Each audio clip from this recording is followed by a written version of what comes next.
Henry and the f***ing rain. The rain had been stronger than usual on the island of Sodor. All the engines had to be very careful as the rails were slippery and wet. Parts of the line were flooded, causing the trains to run late. The passengers didn't like that at all. "You suck," said one of them. "Piss off," said Thomas. "It's not fair," muttered Henry one morning. "They should appreciate that we're still running at all." "Ungrateful added Gordon. "Serves them right for how they treat us," spluttered James. Well, I think it's nice," said Percy. "People always look so excited whenever I enter a station now." "That's because they think you're a passenger train," grumbled Gordon. "Oh, yes, but I still like the attention," peeped Percy. Henry hated the rain most of all. The passengers would always look so crossly at him as he pulled into the station, and because the trains weren't running to their usual schedule, they were often packed and heavy. "Shit," the coaches would say as their doors finally slammed shut. During the journey, the passengers would complain further. "Fuck this," they'd say. "This coach smells like dog shit," shouted one. "This would never happen in Chuggington," said another. Henry was glad when they reached the final station.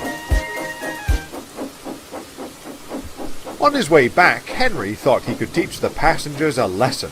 He thought about stopping in a tunnel, but then he'd remembered that he'd already done that once, and if his idol Madonna had taught him anything, it's that he should be a bad bitch, but also that no one likes a one-trick pony. "Oh, I know, that'll show them." As he came closer to the first station, instead of slowing down, Henry started to pick up speed. "Slow down!" shouted his driver. "Fuck you!" tooted Henry. The driver tried to put the brakes on, but Henry was going too fast. His brake blocks screaming, Henry skidded through the station. "Jesus Christ!" shouted the passengers as they covered their ears in agony. At last, Henry came to a stop outside the station. "How'd you like that, you twats?" huffed Henry. "Well, now you've gone and fucking done it," replied the driver. "You've probably ruined your brake blocks. Now these people will have to wait even longer." Henry was pleased. Soon a bus arrived to take the people to the next station. "Bus wanker!" shouted Henry. Later that day, the Fat Controller came to the shed to rant and rave at Henry. Henry didn't mind, as he had heard it all before, and he knew that the real reason the Fat Controller was angry was because his wife was having an affair with Toby's fireman. Henry closed his eyes as he felt the rain starting to leak through the shed roof.